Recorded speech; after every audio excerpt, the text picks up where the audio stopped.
I'm Erin Daly. I completed an internship at the Oriental Institute at the University of Chicago, studying ancient Near Eastern history. So we got a lovely Persian bowl there. The Oriental Institute is a museum of ancient Near Eastern archaeology, and they fund a variety of research projects, one of the foremost being the Persepolis Fortification Archive project. And this project is devoted to studying, cataloging, presenting, researching thousands of ancient Persian tablets found at Persepolis in the 1930s by archaeologists, which of course date back thousands and thousands of years.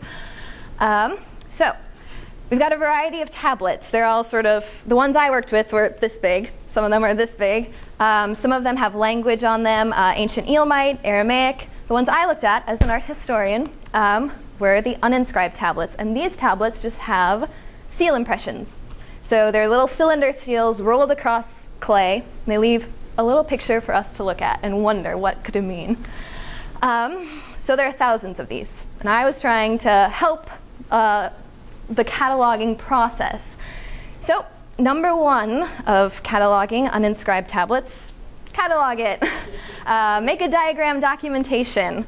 And these, I can mention quickly, we documented all the tablets we looked at were from the Achaemenid Persian Empire. And that's around 500 BC. So has anyone in this movie seen, or anyone in this room seen the movie 300? Probably. So that's the era we're looking at. Xerxes, the Persian Empire, all these supposedly evil monsters who are attacking our beloved Greeks. Were they really evil? Were they really monsters? Probably not. So that's what we're looking at. And this is sort of what the documentation, this is what our little setup looked like in the Oriental Institute. We had a bunch of these little tablets here, and we would document them on pieces of paper. To give you an idea of what pictures you could see on the tablets, this is what they look like. They're kind of hard to look at, but you can make out they're little people doing things. And this is what the first step looked like. We would make a drawing of the size where the seals are located. And then second step was collation. So this refers to identifying the number of occurrences of these seal impressions. So we would label the seal numbers. This one of the bull is number 75. And oh, here's another one. We have 6 of these. What does that mean in a larger context? Or what if there is no seal number? What if this is a new seal? And then with new seals that didn't already have an existing number, we would assign a new number and draw it to add to a paper catalog, which will hopefully soon be a digital catalog.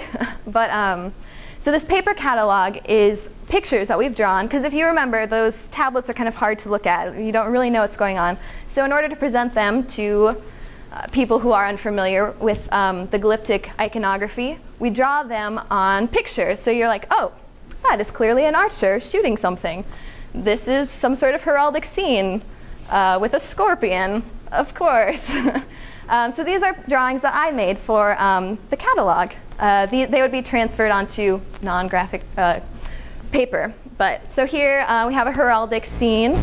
And down here is some sort of religious scene going on. The cool thing about these is we don't know much about them. And the more we catalog them, the more we look at these religious scenes, the more we sort of understand what is actually going on in this ancient empire. Here's another religious scene. We have a banquet scene, which is kind of cool. Another archer scene, which this is one of the favorite characters at the Oriental Institute. We lovingly call him the hairy pants man. He's got some hairy pants and he's shooting some animals. So what I was able to learn, sort of organizational intricacies, you know, how do you sort of fund a research project? Who's working on this? It's all professors. How do you get these guys to come? How do you provide them funding? Stuff like that. And I became familiar with the diverse array of glyptic imagery. There are thousands of different images. There's a lot of overlaps. We've got a lot of number 76 or something, but the diversity is really, it's sort of shocking and wonderful. This was my first time working with ancient material, being able to look at these artifacts. and various cataloging techniques like not messing up and labeling boxes correctly, tedious things, but that all help in the big picture. Academically, I enriched my classical studies degree, having access to the museum itself, which is really great, and the actual artifacts of the project. Professionally, I got to meet a bunch of really incredible professors of the field, which I am so lucky to know and hopefully will one day work with if I should ever become a professor. They were really supportive and helped sort of guide my directions as I continue.